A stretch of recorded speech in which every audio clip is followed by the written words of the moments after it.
Welcome to the Sound on Sound People and Music Industry podcast channel with me, Kevin Paul. Today's guest is Danton Supple. Danton is a London-based record producer and mixer with almost 40 years of experience in the studios. With a diverse and successful range of artists as engineer, mixer and producer, including work on 3 Grammy-winning and 5 Grammy-nominated projects.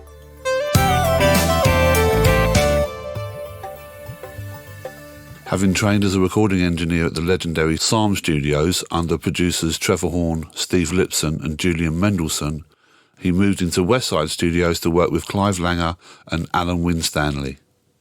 Projects he's worked on include Amy MacDonald, Coldplay, Ian Brown, Kylie Minogue and The Doves. Recent projects include Alabama 3, Skinny Living, The Horn, Oh Baby and Waiting for Smith. It's a great interview with a really great guy. I hope you enjoy it. As I said in the intro, you started at Sarm. Can you tell listeners a little bit about your journey and how you've got to be here? Hearing you read that back, I kind of realised how long it's been, all those names popping up. I was very fortunate to work with all of those people for good periods of time, and also to go through the training back at Sarm Studios in the 80s. Run by Lola Widener as she was then. Sarm was the studio to be in. When I actually got into this business, I started over at Strongroom actually, just as it opened up. And just before that, very briefly, at a jazz studio in Hoxton Square called Wave Studios. Okay. I don't know that one. Yeah, it's now a very different place. It used to be a jazz club downstairs. I mean, it was a great location, but Hoxton Square was far from a great location in those days. Is that where the old Blue Note, or where the Blue Note is? Well, Blue Note used to be the studio beforehand. Yeah. Well, it became Blue Note later, and then became a restaurant. Yeah. But in those days, Hoxton Square was just full of rubbish. It was mainly prefab buildings around the side. There was certainly nothing glamorous about it. In fact, quite a few people have said, "Why didn't you buy?" It was like, because it was rubbish at the time. There's no way I would have bought a place there. But got into the business. In those days, you just had to apply everywhere. There were a lot of London studios at the time. And then just looked, where do I need to be to get where I want to be in this business? And Sarm was the place. And luckily, I worked with an engineer who was working at Sarm at the time, but he came and worked at Strongroom. And he said, "You've got the sort of right attitude, at least." I was working hard and wanted to go places. And he got me a job at Sarm. Now, a job at Sarm in those days, the only access point to getting into the studio was to do night reception. That's what and that didn't matter where you came from. It was a studio policy, and a great one in lots of ways, because it grounded everyone. Everyone knew how the system worked and how the building worked. But when I was on reception there, it was myself and then another person had been a engineer at a mining company in Africa, I think. Another one had been an officer in the Merchant Navy. So it was a real mixture of people, but all sitting there doing the 2 a.m. to 9 a.m. shift. So I was there, and then Sarm had quite a journey. You go from night reception, you go into the tape store, and then you go into assisting. And it was very easy to get fired at any point along that route. The turnover there was ridiculous. I mean, a lot of people didn't get past reception. That was the first point of the filter. Is that through just the sheer commitment of it? It was the commitment was one thing, but also any studio had so many applications that they could be quite fussy. So the things that were important to how the studio run and how Sarm, worked as Sarm did, a lot of it was attitude and character. So I'm sure there was a lot of really able people who, unfortunately, for them, just didn't fit the mood. It was easy. You can imagine when you're doing night reception, you change the light bulbs and the loo rolls and done the bins to say, I've had enough of this. But if you push through it, you had this portal into a really great place to work. How long did you have to stay on night I was reception? quite lucky. I did about 3 months, I think, 4 months in the summer. It was in the summer, it was great as well. So I'd work all night, fall asleep in the sun all day. And then, so it worked out reasonably okay. But then you have to wait for someone else to die before you can then move on to the next stage. So I went from there to the tape store for, I can't remember how long. Steve Fitzmaurice, obviously the legend that he is now, he was on reception for about a year, I think, right, before he managed to slide on up. But a lot of people came through there. Tom Elmhurst was there later on. A number of people who I still see around today. And then I was very lucky. I got into assisting. I was working with some really great producers and mixers like Julian Mendelsohn, Steve. And Trevor obviously getting on his sessions. And then I managed to get in with Trevor and Steve Lipson and ended up assisting them, just constantly on different projects, which was ludicrously hard work. I look back at photographs at that time and it really looks like I've been dug up. I can't imagine being that weight now. I was like that 9 stone, skeletal, and everyone there was pretty ruined because it was a very different culture with regarding hours and work in those days. You'd often be carrying gear out as your clients turned up for the next day and just have to start again. Yeah, those legendary 36-hour days. Yeah, it was crazy in lots of ways, but it was there's a lot of discipline there. You knew that you were constantly competing, and even minor mess-ups could get you out the door. It keeps you on your toes, though, doesn't it? It does, but also it was a studio we had 4 studios. You could have a day where you'd have Madonna in one, Queen in another, the Pet Shop Boys in another one. Frankie Goes to Hollywood. There was just a churn of great artists constantly. And with the artists came great producers and engineers. And so the people you were learning from each day were diverse and all really good at what they did. You could learn a lot of different things. And so if you really watched what was going on, you could pick up a lot. It felt very much like an education there. Yeah. And it really was. We had 4 maintenance men. This was a different era of budgets and the music industry. And on days when there was downtime, all the assistants would be in a room. You're given a huge book of all the bits of gear in the building when you started. And there'd be a maintenance guy would lecture about a piece of gear, or an engineer would tell you about a system. So it was a real learning experience. Almost like an educational establishment. I mean, now it feels more like some of the... it was quite unique, though, in that way at the time. Yeah, sure. But also, all the other assistants, you knew you could rely on everybody because they were only there because they were putting the hours in and they dotted all their I's. Nothing got left off because even trivial things got you kicked out. So you had to really there was competition there for, the most ridiculous things between assistants. In what way? You think of anything specific? Yeah. It went from things like, handwriting on tape boxes to how well you made the foam curl on a cappuccino. It became, everything was competitive in that building. Yeah, but competitive by the sounds of things in a respectful way, not a kind of cutthroat kind of. No, everyone wanted the top gigs. No sabotage. No, there was no sabotage at all, no. And anyone who came along where that was hinted at, I don't think lasted. So it was competitive, but it was great. And I was there for about 4 years with working with Trevor and Julian Mendelsohn, who was another great person to work with there. So you just learned a lot of different tricks. And so apart from learning how to make a nice cappuccino, what else did you learn there? That obviously is where you had your technical training. That was the technical training. I think when you first walk into studios, especially big studios as they were then, I still remember walking into Studio 2, looking at an SSL and a room full of gear and just thinking, how do you ever learn this? It's just myriad buttons and dials and faders, and it just looks beyond. But you realise very soon into your career that, in fact, that's got nothing to do with it. That's just something, if you leave a monkey in that room for 14 hours a day, it's all figure it out eventually. Yeah. And it's so much more about the peripheral things, dealing with people. In fact, that about sums it up, dealing with people. Watching producers and engineers over the time there, you saw what worked and what worked in different ways. What worked for the artist, what worked for the songs, what worked for the procedure of making the records. And so you could kind of grasp bits from all of these people. Yeah. But I think on the technical level, it was great to have that established thing there. And on that side of tech, actually, you never stop learning. That's the reason which I think I'm still as keen now after 35 years, is that I learn stuff all the time. Yeah. We'll talk about it, I'm sure, but just traveling around now over the last year, trying to get further out in the world and experience different places of work. And literally, every day you learn something. Yeah, well, we were talking about that. You spent the last year, like you say, travelling. Yeah. Where have you been? The last year I did various projects in Colombia. We were in Montana for a month. Tel Aviv, Holland. Where else have we been?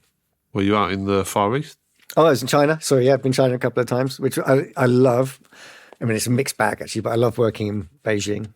It's an incredible work ethic there and just an exciting place. There's a huge real hum to the place of energy when you come to there must be quite a contradiction between creativity and the social aspect of it. There is. That must be quite contradictory. I think just out of the creative side, just socially, there's a huge sort of spectrum of how things work. It's not just how you imagine a communist country to imagine. It works from your history books and the news. It's like being in any other capital most of the time when you're there. You wouldn't think of it as being any other system other than the one you live in here. But creatively, it is different. It is very different in the sort of way people look at music and look at performing, their influences.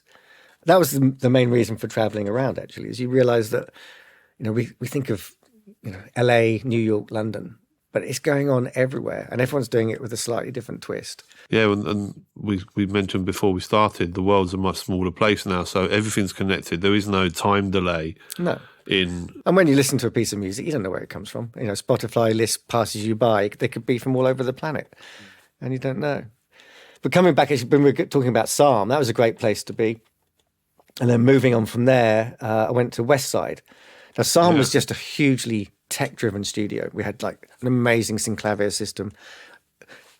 This is also crosses the big part of my career, which was half was analog and half is in this new age of digital. So most of my time at Sarm and before was always on tape machines.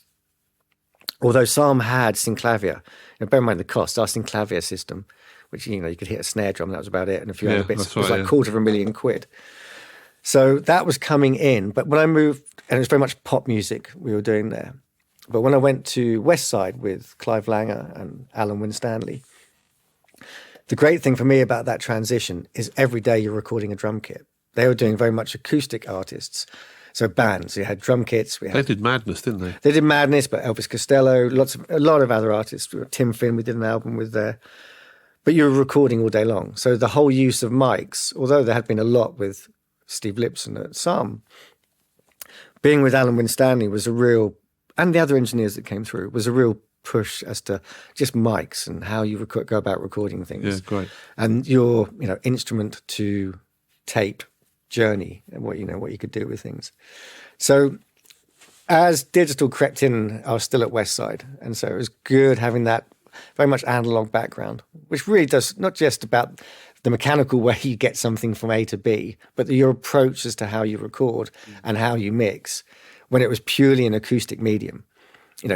All engineers in those days, when you watch people working, they had that 1,000-yard stare out between the speakers where you could tell their eyes were basically turned off. They're open, but turned off. Yeah. Looking into the distance, into the void. Yeah, almost. Into the void, and you're just listening. And then we gradually, over the 5-6 years after that, moved into this visual age where phrases like "that looks late," "that looks early," or whatever started to creep in, which is a very new thing. And I think having a big part of my career where it was really just about listening was very important for me.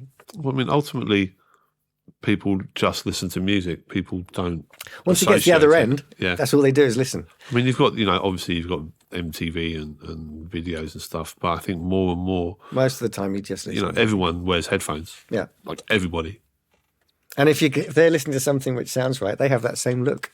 Yeah. They're disconnected visually. They're just in the world of listening. Do you think the role of the engineer is underrated at the moment? Is being diluted? I think it's been diluted and lost, to be honest. Even now, the producer is also the engineer. Yeah, and also the writer is now the engineer. And the writer's now the producer. Who's Things were very delineated when I started.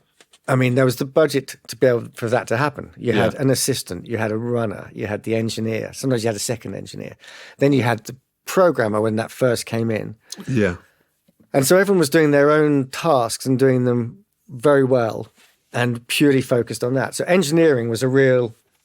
That's right. To be honest, when I started, I wanted to be an engineer. I loved this technical subject where I loved music and I loved tech, and it was this perfect combination of the two. Yeah. Trying to capture things through this recording technique and process. Yeah, that was the same for me. That's what drew me to the studio. Actually, was the role of putting things together, plugging stuff in. Yeah, and seeing what you could do with it. Yeah, and beforehand, when I loved records and bands, I realized when I got into studio, that's what I'd been listening to. I'd been listening to certain records where friends would say, "Why do you like this?" And it was I said, I don't like the song, but just listen to the way they've done this. I didn't know what was happening, but I just loved what I was hearing. Yeah, be it the sound of the room. Yeah, and I didn't know how it happened or how they went about it. So the whole production thing, I kind of got an understanding of after coming in and wanting to be an engineer. But this blurring of the lines is just become more so over the last decade. For sure. The people who've come through working for certain producers who've come from this background, I know you've spoken to like Flood and Alan, where we all started in studios and that what you might call traditional route. I think the good thing about the people we can bring through as our assistants and engineers is still trying to get that into the system, and that the colleges are still teaching that to a certain degree, because the opportunity to do it in a studio is becoming harder and harder. Yeah, I mean, I think colleges are performing a vital service because they are teaching a technical thing. Yeah, but this approach that you're speaking about, which is one of creativity, that for me, I think, is the real problem at colleges. Yeah. There's not enough creativity being taught. Well, the practical side is, even just when you jump from assisting, where you're watching as much as you can, to actually jumping on the desk and plugging things in yourself and seeing in sort of real time what this movement has as an effect on what you're doing, or what that turning of a dial, when you're really locked into what you're doing. Yeah. That's when your learning curve shoots off. Of course. So, I mean, that's like the hands-on side of it is so important. The only other thing about this, of course, is when I started in studios, in London had 50-odd big studios. Yeah. And it still had a ridiculous number of applications per day almost. Whereas now we have, I mean, it's been decimated. Maybe and yet the 10 number if of you're people lucky. studying to do this as a career is up tenfold. So it's a real, it's going the wrong way. Something has to balance out as to how it all works. So what you're getting is, I mean, this isn't necessarily a criticism. I love the diversity of music we have nowadays, from people creating stuff on a basic system at home. And there's some amazing projects that come out of that. Yeah. But just as an art form and as a creative process, the recording process, I'm really hoping we can try and retain that. There's a lot of places now where they have one mic and it only ever gets used for vocals. Yes. Nothing comes out of the box. And, it's not just because it's actually a really fun process, and it gets you to a very different place, acoustic recording with microphones. And so I really hope that there are still plenty of people learning it and teaching it. Well, I mean, I think if you look at the United States, and I mean, they've got a very different music scene over there. They've got obviously a big hip-hop, R&B culture over there, which is mainstream music. And for years, that's been one microphone for a preamp. But even they started seeing and appreciating the analog world, because what that allows them to do is to be different, because everyone's got the same plugins, everyone's got the same presets. And for many years, records have just always sounded the same. But now I think, or I'm hoping, that art of engineering, processing sound externally, I think that could or should come back into the fold. I think it is coming back. I think everyone wants to try and have a unique sound. And as you said, with everyone having, you constantly hear presets popping up on tracks. Yeah, of course, think, that's kind of lazy. But the people who are doing well are just producing extraordinary sounds. And a lot of those are things which they've taken from the real world, from an analog world, and then processed into some extraordinary place. I think that within mainstream pop music, of that kind of narrow bandwidth of what's very successful on radio, it's not just the R&B hip hop scene, which is, a lot of it's amazing as well from now. But it goes right back to PWL. If you go back to that transition in the 80s to all of the hits they were having, you were hearing exactly the same sounds on every song. They had the one microphone at PWL Studios. So as a mindset, it's not a new thing. And yet around the edges, there have always been those that have been pushing the recording sounds and trying to just be a bit more adventurous with the sounds that they're creating. Yeah. When you're working with a producer, not necessarily as a producer, but when you were still up and coming and you were working with the producer, what's your role in that situation? How do you see your role supporting the producer?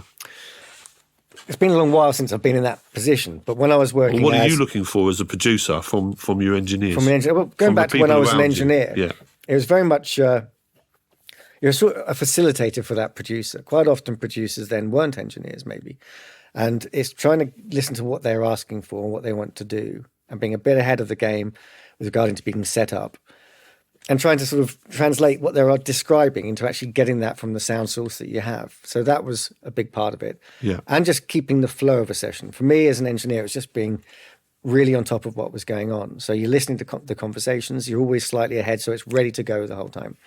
There wasn't a trip up whilst you set things up. Things were just going on in the background. I passed that on to assistants who worked for me. Yeah. It was like, listen to what the conversation is. I'll often watch, the good assistants who I had long term. Yeah. I'd be chatting and I'd just see them out the corner of my eye sticking a mic up, and then the conversation would change and they take it back down again. Yeah. But they've been going ahead of the game, which was great because then things just happen. And for the artists in the room, it has to be almost a bit of an invisible process. It's not about telling them how great you are, what you're doing it all the way along. That just has to happen in the background almost. Yeah. And so as an engineer, it was just being very efficient. That everyone heard, in those days you had to worry about everyone's fold back from different setups on the desks, all the different inputs coming in. I mean, I had some crazy sessions back then with like 96 inputs coming in, everything live and jumping around and just being on top of an awful lot of stuff going on. When you see some of those people talking about being an engineer, and I said, I didn't realize you're an engineer.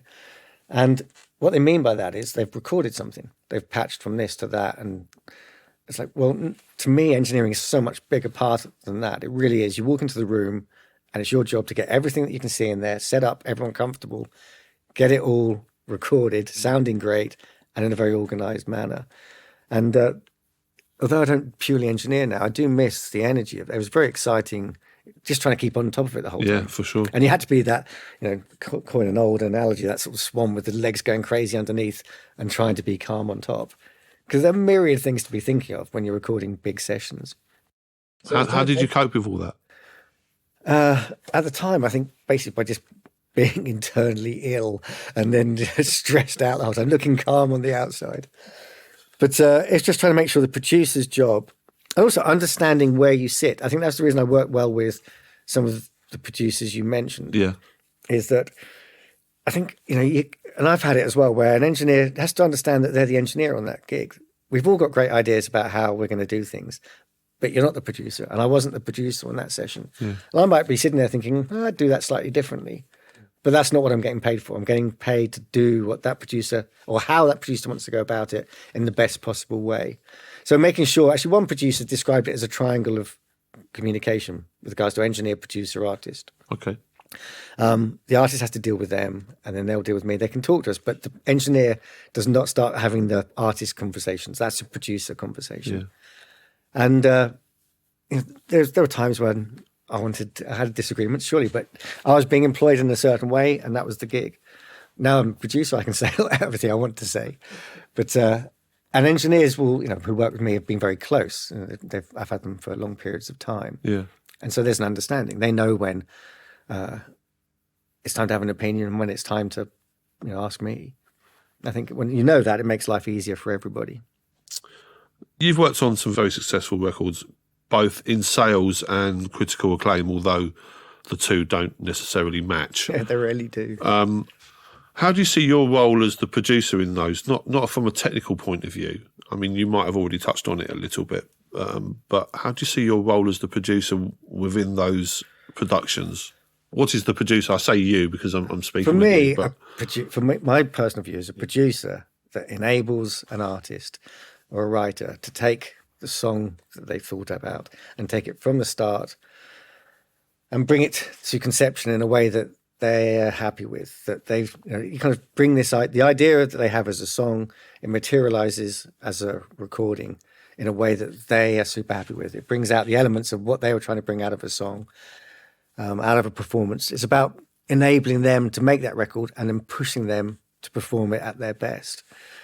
With regards to the sales to me are a byproduct of something that's good. You kind of, if you just aim to make, these things, when people say about success, they want to be famous, they want to be, no, they're byproducts. Just do something well and those things will follow on. I think that's a very modern thing as well, about wanting fame, but then saying, what do I do to have fame?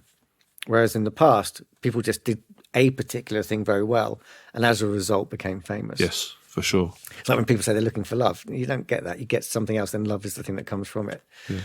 But so for me, it's all about the artist. At the end of a project, I want the artist to be really happy with their song. Whether that then becomes sales success, obviously great if it does, and it has to support everyone. We need to make money from this, and they need to have a career. But I want them to be really happy with what we've made. How do you facilitate that? Well, the conversation starts very early on. I mean, when we're talking about... How early? Like, not the morning of the studio? No. For me, there's a real process to stuff, and it has to start well before we get into the studio. Because so much of what we do and that makes production successful is very little to do with the tech side of things. It's all about interaction with the artist and also everyone else on the session. I've talked about this a few times recently when asked to speak at colleges about the psychology of sessions, because you do realize, hopefully early into your career, that it is all about that. You can't sit there. And I have seen this in people who have been very good but have been short-lived. Just being that one person. You have to be a bit of a chameleon that reacts differently with everyone you work with in order to get the best out of that person. And when you're in a band situation, you're dealing with every person in that band differently.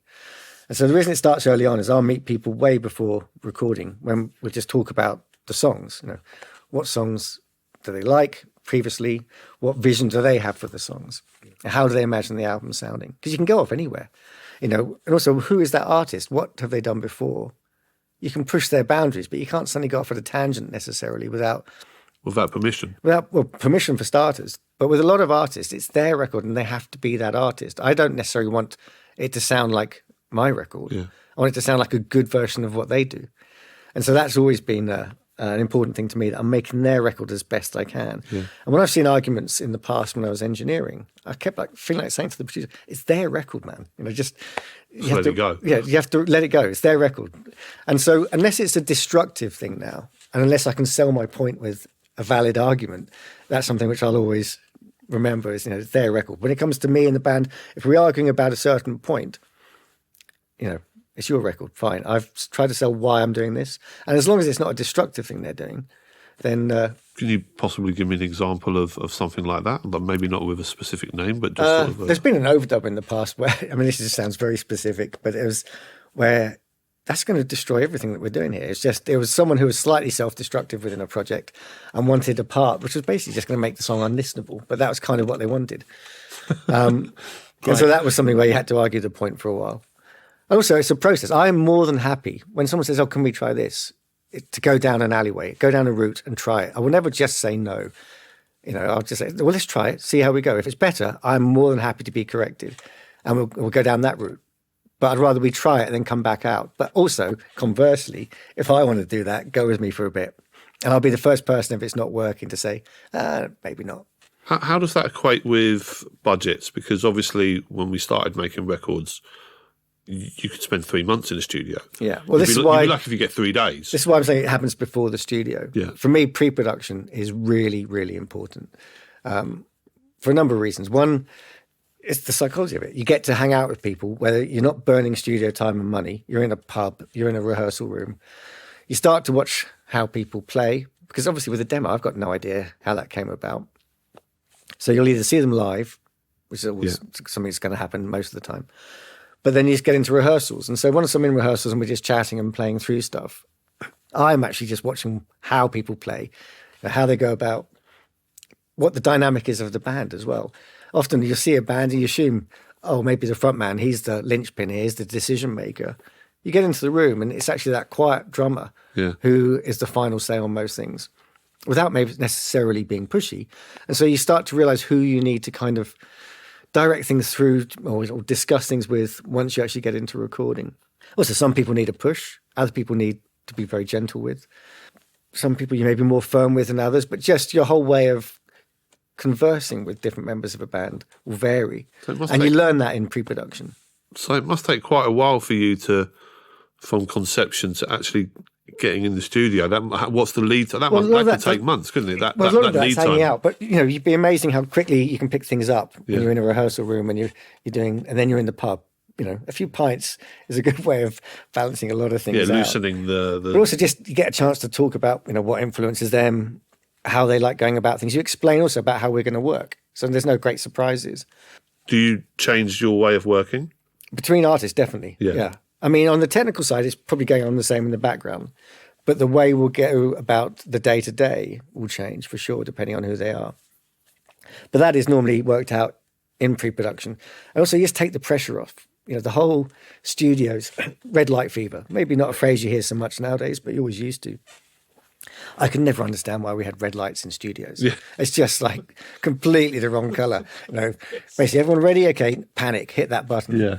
Whereas, so all of that stuff we get out in rehearsals, just in a very relaxed manner, being able to work out parts, especially between, say, drums and bass, sort out tempos, try different tempos, whether we might be happy, let's just try it a bit faster, a bit shorter. We might be happy with this structure, but let's just try smashing it up for a bit and see if we can surprise ourselves with where we're going to go. Right. Also, it's just fun. Everyone's very relaxed and you get to know each other. I will then prep sessions before we go into the studio from the rehearsals. Also, I record rehearsals constantly, just on stereo. Yeah. So any little ideas that people noodle in the background, I can just chop out and remember for when we get into the studio. Okay, yeah, good advice. So also day one, when we get in there, the drummer's relaxed. He knows what he's going to play. You don't just get all your ideas set up beforehand. There's a template, isn't there? There's a backdrop, isn't there? Yeah. The whole beauty of studios is the way a song can meander off and go off at tangents. Yeah. But you've got a good starting point and you've got a conversation about how you're going to go forward. And so you normally get into things much quicker. And also, once I'm in the studio, I'm recording from when the first mics go up. Yeah. It's not a case of get up, get sounds. We're just in record. So when we're running through stuff, when we're getting sounds, we're constantly in record because you can get things in those moments which, you might not get later on. And that whole thing about red light fever, I don't tend to have, okay, go button, now we're recording. I'll be out in the room quite often. We'll be chatting about the tracks, running through things. Let's try this, do a couple of takes whilst we sort this out. There have been times where it's been, well, there you go, that's it, isn't it? Yeah. Oh, we haven't started. Yeah, we have started. That was it. That Just was going to have it. a listen It's back. done. Yeah. It's brilliant because no one's thought about it. And it's not that stress of, oh, God, I'm in record. Everyone tenses up. It's just been part of the flow of a day. But is there not maybe an expectation from the artist to say, well, we didn't really do much. We did a demo and it was done. Yeah, well, no, that's the thing. That's why I was saying we can try it again. I'm saying, brilliant. Okay, all we have now, we have that in the bank. Yes. We've all sat in the room and gone, actually, that's great. Yeah. So let's just do it again. That's not going anywhere. So then you can really relax. And often things will come out from then on. It'll be a slightly different version. It will be better in a different way. Yeah. But you've broken the ice and you've taken the stress out of the whole thing by going, we've got it in that form. Let's see where we can go from here. Is that what makes a good producer in your eyes? I'm not sure what makes a good producer. I know how many great producers I've worked with. I know people enjoy the process. I know, making records has got to be fun. It can't be. I've been through some anxious records when I was working as an engineer. Not for me, I hope, but the process was. I just saw people writing against each other, and I really hope that sessions are a lot of fun. I mean, I'm quite disciplined in the sense that I break the day up. Bands, especially young bands, who maybe rocked up and they've got 15 six-packs on them as they walk in. It's like, that's all very well, but there's work to be done as well. I like partying as much as the next person, but there's certain parts of the day where let's get things done. And then we can relax and we can do things again later, or we can try this, or we can go off and, when everyone's out of their mind, I don't mind that, as long as we get parts of the day where we're focused and we're doing things a certain way. You get special moments from the kind of crazy days in studios, and you get very special moments from the very regimented days. It's just a case of going between them and knowing where you're at. You've got to have a good mind in terms of organisation to realise the project. Do you see the project way down the road, or are you... You have to have an end vision for it, I think, otherwise you're just splashing around. Yeah. So there's an end point, but it's being relaxed to steer away from that as things improve. And that end point is guided by your conversations. It's guided by the conversation. Pre-production. It can happen also. It can change completely from one overdub. You can be doing a track and then all of a sudden someone will do something. It'll be, hang on a second, what the hell was that? Okay, this track has now gone over that direction. Yeah, sure. And although we still have that original direction in mind, let's go down this route for a while because that's really thrown it. When you say a while, is that hours or days or? It's normally hours. It won't be days because we don't really have days nowadays. Yeah. I have had all extremes of time and budgets, from being told, oh, there's no time or budget to worry about. At which point I would say, no, that's not going to happen. I want a budget and I want a timescale. When you get into an open-ended thing, it's really not good for anybody. I think that's it doesn't quite dangerous. Focus your mind. Deadlines focus minds. Absolutely. And even when we've been with bands who really haven't had to worry about that, I still like to say, this is our our sketch of time period. Yeah. Of course, you can move out of that. But that's aimed for that because it focuses you. A bit of panic at the end. I have been, it's been said to me by an assistant or two in the past, of clearly generating a little bit of angst at some point in the session just to kind of focus minds and squeeze something else out of a project. But on the whole, I want it to be that it's hardworking, you're all feeling pushed, but at the same time, you're enjoying it. Yeah. It has to be fun. There's a couple of records that you've done that I really like, the Coldplay stuff being one of them. How did that all sort of come about? Well, the Coldplay stuff, the original introduction with them is I'd done work for Ken Nelson, who produced a number of their records. Did he do a Rush of Blood and Parachutes before that? I'd done a lot of projects with Gil Norton here and in the States. The second record, they'd come to the end and they were mixing, and they tried out a number of different mixers, I think, in the States and here. And for whatever reasons, it wasn't working out. And then I got a call back, will you come and just help out? Just doing a few mixes on a few tracks, there were air and they were set up. And they went well, and we all got on. I mean, as a band, they're a really great group of people to be around. And so that went on from there and ended up doing a lot of the mixing on Rush of Blood. And then when it came to what was becoming X and Y, I don't think it had a name at the time, there were I think there was a sense that they were kind of doing a similar thing to Rush of Blood. It wasn't really going off somewhere different. And then I got a call from Chris saying about not mixing, do you fancy producing a couple of tracks? Which of course, I'm excited to do. I'm busy that day. Yeah. But I went off and did those at Townhouse, and they liked those. And so it's like, well, let's do another couple. And then it just kind of rolled on from there. So we ended up going through it. And then next thing I know, we've done whatever it was, 10. Yeah, finished the record. Yeah. And I mean, that was great. A huge amount. There's all kinds of stresses making a record for. I mean, I've been there a number of times before, but not necessarily in a producer position. Things like worrying about outside influences like delivery dates and share prices. And really? Was that intense? Because we overran, and I remember sitting in the bath actually reading EMI share price crash or whatever that because was almost of around the time of non-delivery of album, and thinking, God, as if there's nothing else we need to worry about. But with all admiration and credit to Chris and the discussions it was like, no, let's get it right. And then that leads me nicely on to mixing. Yeah, that's for me the part of the process that, as an engineer, I feel that I can add the most value to. Right. I mean, some people love recording, some people love production. I like production, but I love mixing. I love that finishing off the record, and also I feel that's where I can be the most creative. It's a great part of the process. Yeah. So I love it all in equal measure and for different reasons. Yeah. I'm quite, I say, a social person. I love making records with bands. I love the whole interactive, creative side of it. The discussions, the arguments, the laughs, the partying. Yeah, for sure. The whole process to me is a really fun process. But I love the finalising, as you say. And I've been very fortunate that for a large number of my projects, people expect me to do both. So I do have that joy of literally from pre-production in a rehearsal room to finishing off a mix, handing over a piece of work that embodies hopefully the ideas that they had as an artist. And on the times I hand over to a mixer, I find it quite difficult sometimes because I've had that vision in my head of how I want it to be. I do mix, and therefore I prepare the songs in a certain way that certain things are, right, you're going to have to do that whether you like it or not. I'll print certain effects or a certain way of going about things. And on the whole, I'm very pleased with what people do. When, I'll always send a monitor mix of where we're at so they get an idea of sort of where the image is, of where the song's going. On occasion, I've been, really, that's just not what I had in mind, and it's not. There have been ones where it's not what I had in mind, but it's great. It's a really good place, and I'm happy with that. Yeah. But it is difficult to hand it over. But I also understand being on the other foot as a mixer. I get other people's tracks come in, and I know how different my mindset is there. Because the main thing is you don't have any of the emotional baggage of the recording. And what I mean by that is I have a multi-track come in to mix. I'm pushing up faders, that's working, that's not, that's doing this, that's not.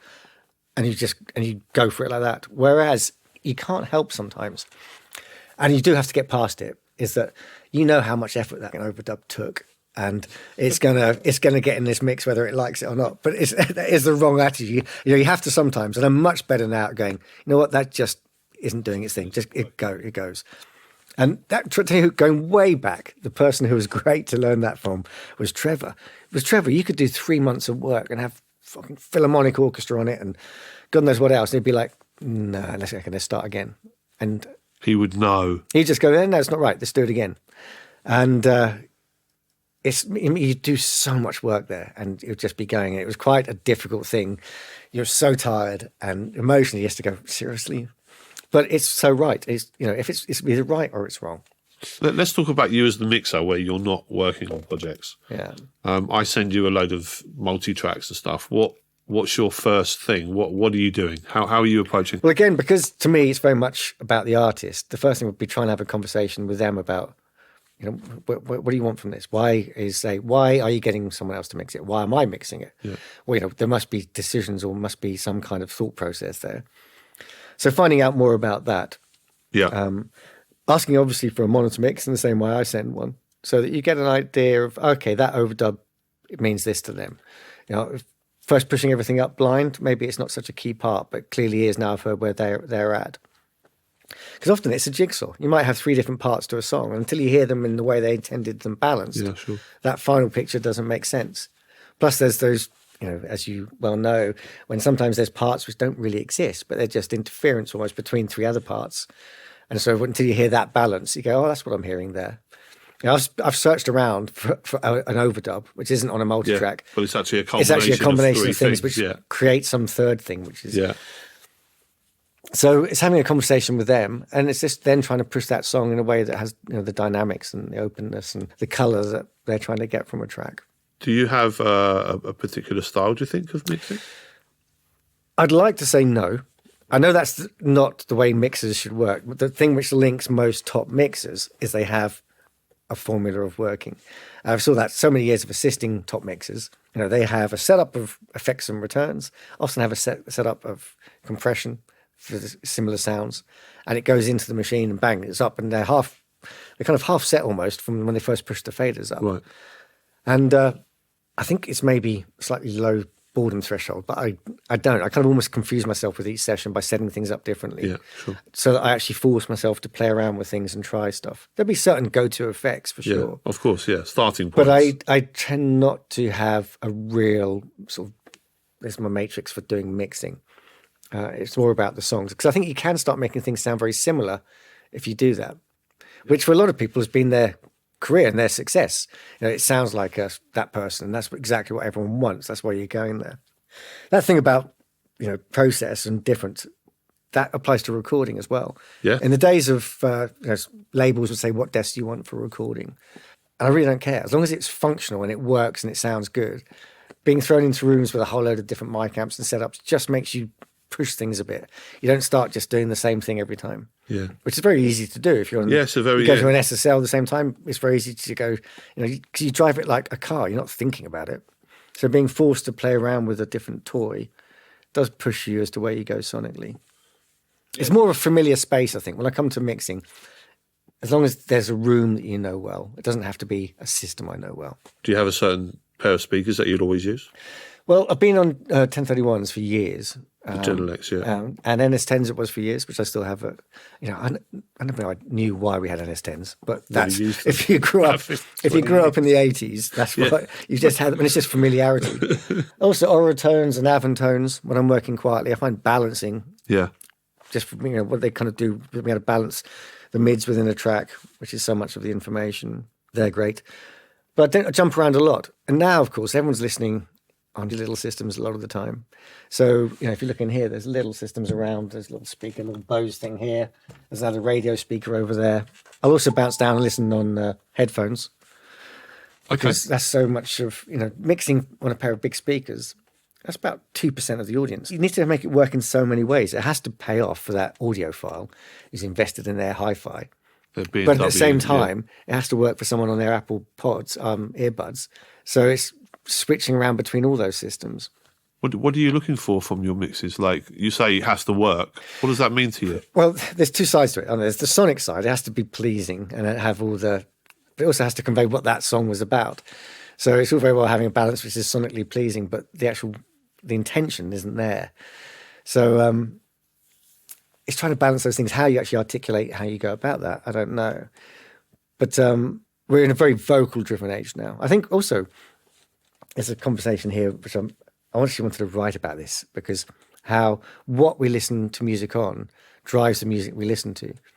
In the sense that chicken and egg sort of scenario. It is. If you look at the stuff which is very successful now, there's nothing going on, and nothing sounds better on your little earplugs than R&B, hip hop. Is amazing sounding vocal, a beautiful sort of melodic sound somewhere in there, bass and drums, and that's it.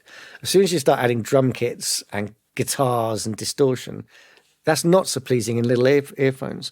And so what's kind of, I think there is a real interaction between what we listen on and what we make, the kind of music we make. Yeah, sure, yeah. What have you got on your Mixbus? Do you have the same thing? There is something. I do have a pretty similar journey there. On the analog side, it's actually, you haven't said that now with UAD, it's pretty similar in the box side. SSL compressor tends to go in there first. Doesn't go in there early on, but it goes in there. Once it's got to a certain point, it goes into the mix way before the end. Yeah. I'm pushing into that. You mix into that. That's been a habit since way back. That's a common thing, though. Yeah, right? especially a lot of people that grew up on those desks. 2500, which again, the API. The API, the compressor? Yeah, which is just doing a little bit of work, but in a very different way to the SSL. You're doing that in chain? So it goes one to the other. Great. Just a little bit of work, bit of glue really going on there, and then a bit of an EQ, which will vary really as to what they are. There's some great things out there. There's two things here as well. There's one which is my mix, one which is my final mix, and then there'll be a bit of toy that goes on for listening versions, a bit of extra limiting. Yeah, sure. There's a lot of great limiters out there which make it all very exciting, but you can't really pass that on to your mastering guy because he's got nothing to do or nowhere to go. But those are the things, both analog here. My Manly will go in doing a similar thing to the 2500 with regards to attack and release and ratios. But there's a lot of things which there's dangerous EQ, which I put on, especially working in digital nowadays. There's things which are different. Hayden Bendel said to me once, I was working on 96K sessions, that he had the dangerous EQ on with a filter at 72 kilohertz, and I think it's 12 or something. I can't remember what the bottom end of it is, 16 hertz. But I put it on there, and there was a discernible difference. I was like, why? Because I think when we're working at 96K, there are a lot of artifacts going on up there, which I'm not necessarily hearing, but they're definitely interfering in some way with what's going on. Yeah. I find myself filtering, and it's not just me. I have to do this blind with my assistant sometimes. I filter off a vocal at a certain point, right high up, and go, what sounds better, this or this? And they don't know what I'm being. It's like, well, that. And they're always right. I'm just chopping off everything above 20 kilohertz. Oh, really? It just narrowing clarity somehow. The field and just focusing. It's very subtle, and it's because you listen to it all day long. But there's obviously something going on outside our direct hearing range, which kind of obviously has harmonics effects within it. So there'll be a bit of EQ on there. I love regards to limiting the L2007 Massey. Oh yeah, I've used that for I've had that for years, since early days. Brilliant. It's just, we use that term musical, but it really is. It's just kind of does its thing in a very... just turns up the volume. Turns up the volume. Really simple. Yeah, and doesn't really mess with your mix. Yeah, absolutely. And there's a bit of widening nowadays because there's so many toys coming on. I remember the first time saw widening was actually on mastering desks when I was out at Sterling in New York. Yeah, that's right, yeah. Well, there's various ones. Within Ozone, there's one, but also within the EMI plugin now, there's a little widening pot. Yeah. Which just I'm not going crazy, so it's you get phase issues, but just a slight pull out left and right. 10% or something. Yeah, and it just brings opens out the track. Yeah, it just brings it all to life a little bit. Things we used to play around with back in the day of a couple of channels panned in different directions and phase and pushing things up a little bit to kind of get the image to change. It's like the old Sonic maximizers, isn't it? The old BBE. You can't remember when that first came out and destroying a mix because it was like, Well, everyone was having fun with it, weren't they? Yeah, loads of it. And then you go back the next day and go, okay, now calm that down. The mastering engineer goes, it's all our phase. Yeah. That's the other thing about having all this time. So many of the toys we have now digitally, which are amazing and lead to so many amazing sounding records when you listen to young artists putting stuff out or bedroom producers putting out these extraordinary sounding records. But a lot of those, I've grown up with the original analog processing that we spent ages patching this bit of gear into that bit of gear up this channel with that phase switch to get something to happen. And now it's just an algorithm, plug-in within a piece of software. It's great, but I like the fact that I know where it's come from as it's archaeology almost. Yeah, sure. It gives you an understanding of what's going on. How long does it take you to do a mix? It could go on forever, couldn't they? They could go on for the rest of your life mixes sometimes. But normally it's a day and then a day tweaking in the morning. Okay. Go home, listen in a different environment, come back. When you say a day, 8 hours?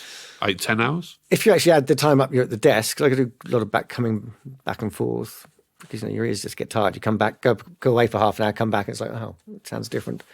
A bit of lying around on the couch with the track in loop sometimes. Yeah. That was an old Bob Clearmountain thing from years ago.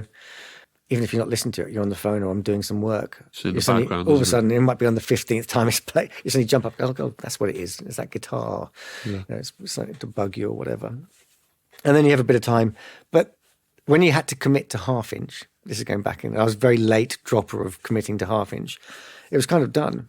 Because we can commit to things, don't have to commit nowadays. Trying to know when a song is finished is only really when it comes out. Because until that point, you could get a call about any slight adjustment to a mix. Do you feel that permanent revision mentality is good or bad? It's bad. Okay, do you get to any kind of perfection? Is there perfection? What is perfection? It doesn't exist really, does it? And when people are really obsessing about certain things, and I've said, look, you've told me what your favourite tracks are. If you actually listen to that track, they're all over the shop. There's this. If you actually listen, the thing that almost gives them some longevity is that every time you listen to them, you notice a different mistake or you notice a different weird chord or a different little clanger here. There's some of my favourite songs I've listened to for years, and then you suddenly notice, like, I never noticed, or a different pair of headphones, you think you suddenly hear some weird, I don't know, voicing or a fret noise or something. Yeah, totally, yeah. Or you can hear the reverb or something. Yeah, or something in a room or a little bit of something which is clearly been cut out in the past, but there's a bit of residue from something else or crosstalk, which obviously you don't get nowadays. But that idea of refining is often going down a route that you'll later regret. So the idea that you had to commit, and also when we did a recall back in the day, if you go back to, there'd be a meeting at an A&R company, then you do a recall, but it meant you had to book Sarm for a day, so that's you grand in for that, do the recall, which had all those variables of a physical system. So the margin of error meant you weren't going to do a recall to turn a hi-hat up 1 dB, because the variations in the recall would be more than that. It had to be that vocal needs to come up a lot, or we need to redo that part, or we need to lose that part, or pan that part somewhere else. These minuscule recalls now, where sometimes you just have to say, look, relax. No one cares about that. It really isn't going to affect the song. And no one else has listened to it as many times as you have since we finished. Yeah, I worked with an engineer once and I said, should I do a recall? He went, no. And I was like, really? Yeah. He said, yeah, if they want me to do it, if they want to change, I'll just do it again. I've been, again, all ends of the spectrums, which is the joy of all these years in this business. Nowadays, with this refinement and minute details, I was very lucky to work with Phil Spector. And if you want to see the other end of that recall spectrum, it's him. So you record for a day, you've done your backing track, drums, bass, guitars, a guitar maybe, and some piano chords. Bounce it to stereo on the analog, then wipe the rest of the multi-track. And then you start day 2 doing the next stuff to your stereo doing mix. The vocals and stuff. And then you do a few overdubs. And then you do. So when you've done the last overdub, because the next day you do the same thing, bounce it to stereo and wipe the rest of it. That's your mix done. There's no going back on anything. Now, that freaked me out so much when I first joined, because I hadn't engineered for a while. I was asked by a label, would you engineer? I was like, well, I haven't done that for. They said, it's for Phil Spector. It's like, yeah, sure. Yeah. And also the artist I was with at the time, I'd never step off a session for something else. But they were like, come on, you've got to do that. It's Phil Spector. But I was so panicked by that. I actually set up a Pro Tools system in a back room running silently without him being aware. So that when we were getting rid of stuff, I was actually, and it later came back as a bonus for various reasons. But he was saying later on, oh God, if only we could have just done. I said, I can do this for you. And he was, so I remember running around the back, offsetting this vocal, doing a different thing, bouncing it in. And he was like, how do you do that? I mean, he thought it was like black magic. I don't know how I'd actually done this. You just had a simple redundancy system in the back. Yeah, but he was just, this is amazing. That's brilliant. But I did love the decisiveness. And another person who's been very much like that in the past, which was a great experience to work with, was Brian Eno. Same thing, making a decision and going with it. And that's there it is, it's done. And it also makes it, it's a bit more of a piece of art. It's not going to be, you don't have other forms of creativity in art where you can constantly, mind you, I guess certain painters will keep tweaking something, coming back to it. But it gets to a point where it's finished. Do you think we could get away with that in today's supposed... No. If I was to hand in some of what we describe as our favourite songs of all time, imagine with an A&R department person who their favourite records, if I handed that record into them now, they would just be like, what? You know, seriously? You did what? But also, I've listened to my favourite songs and you put them in the studio and they're all over the shop. Sonically, they're not necessarily anything special. Yeah. But songs become what they are because of the song and the whole thing about it. And when people obsess about a hi-hat, or if that really, you think that's going to make a difference, then it's not there. That almost has to be something you're blind to because you're being so conveyed and pulled in a direction by the song itself. How did you come to that realisation that you're just obsessing? When engineering was my main thing, I really used to be so obsessed about mic positioning, getting things right. Yeah. I mean, it's always about the recording flow, but getting things... And then there's things where I've obsessed about something for ages, come in, absolutely love the sound, carried on recording, got out and found the mic fell off the stand way early in the proceedings. Right. And so it's just like, no, it's just about the sound. If it sounds good and you're enjoying it, for me with the recording process, I get a lot of stuff up in the room, but then when I'm recording, I tend to jump through mics. So I might be doing the guitar, but I'll open up an overhead mic from the drum kit, or a back mic from this, or a piano overhead and go, oh, what is that? Oh, that sounds good. Actually, I like that mixture. And then I'll look at it and go, oh, yeah, it is one side of the piano, a snare under mic and the guitar front mic. But whatever's happening, that image in front of me is what I like.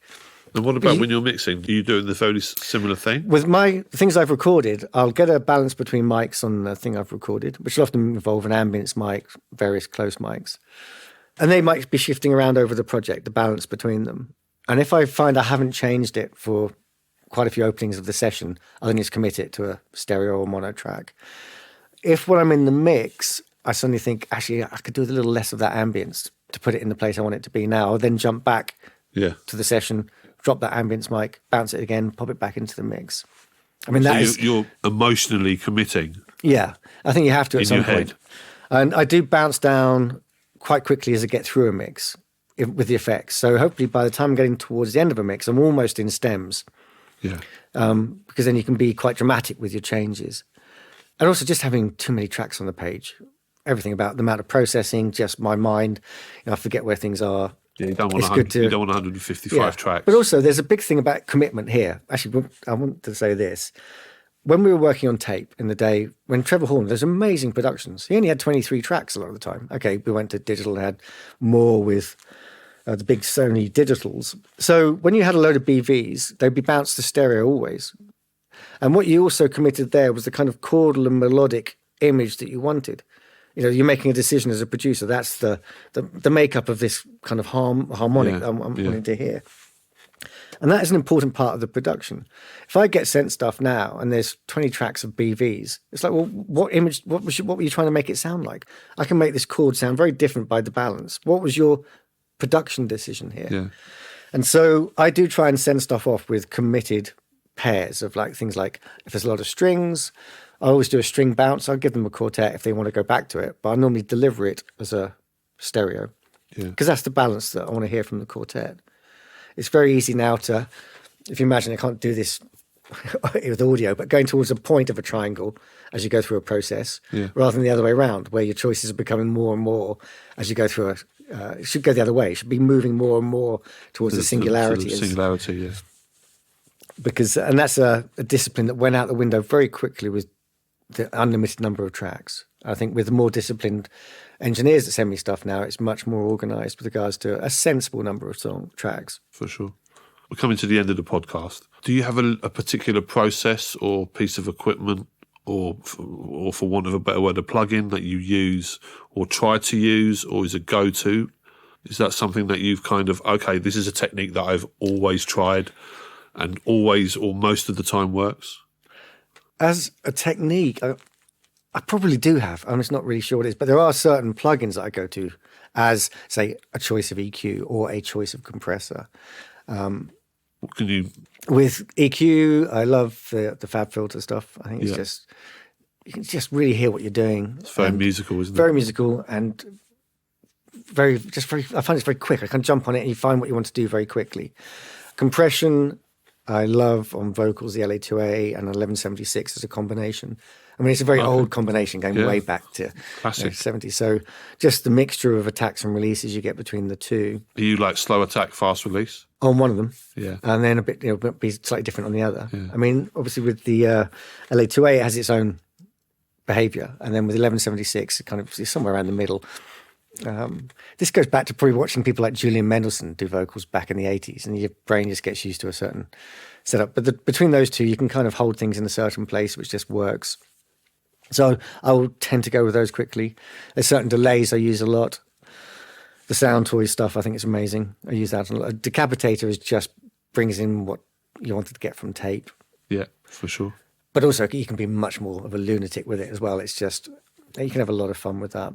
DBX 160, I've always loved on guitars. On the UAD? Well, the UAD one I'm using now just because the practicalities of it. And they all sound great, but in the studio I always used to love having those. Yeah. Just for a nice bit of punch and bite. You can use them on a lot of things. Again, you watch someone, I'll have an assistant doing something, I'd be like, what are you doing on that? And the normal thing is they get defensive. No, not at all. It sounds amazing, but what is it? And it'll be something I would never have used on that.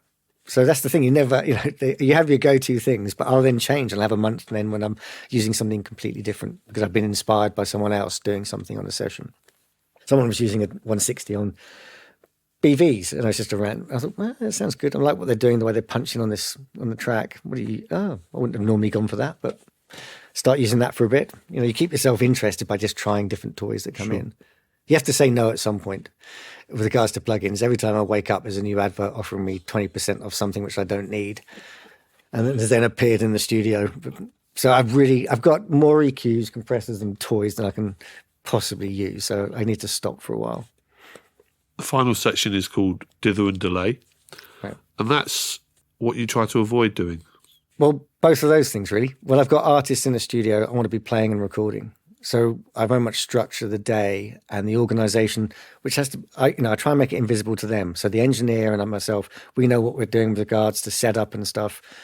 So the day for me will be me in, catching up with bits and pieces, going through what I've done. And then the artist comes in. And when they're in, they're not watching me type. Set up. Or even set, I mean, obviously you have to set up a bit occasionally as you jump between things. But we're just doing stuff. Record, keeping everyone's excitement up, keeping that flow going. I'm making lots of notes in my head and writing things down. And then in the evening, sometimes it'll be an evening where we really want to record and it's a really lovely atmosphere and you're doing the more abstract stuff. You might be getting, having drinks or whatever. But often the evening will be, artists will go off and then I'll go back and go through what we've done with my notes, do the editing, the compiling, from bouncing between tracks or takes, doing vocal comps. But that's not something that happens when the artist is in the room. Artists don't want to watch me comp stuff. It's tedious, it's boring, it takes out the will to live of everybody, including me sometimes. Yes. But so for me, the thing I avoid is periods of not doing stuff when the artist is here, I think, and being just prepared so that happens. And what about when you're mixing? What do you try to avoid doing when you're mixing? I try to avoid going for too long. It's a habit. You get locked into something, you realise you've been on it for 2 hours. In fact, all you need to do is stop and come back in. Yeah, and you go straight away. Straight away. So what you can do now, which of course we couldn't do in the analog age, is if I get to a sort of and ah part of mixing where I'm like, oh, what am I doing? I'll just stop, go to another song, and just work on a completely different song for a while. I can jump between things. And then when I come back, there you go, you're straight off into it again. You've forgotten what was holding you up. Or you just come into it from a different perspective. Yeah, I think so many people, especially when you first start out mixing, you become obsessed. Yeah. Actually, another thing I don't do is I don't start with a bass drum.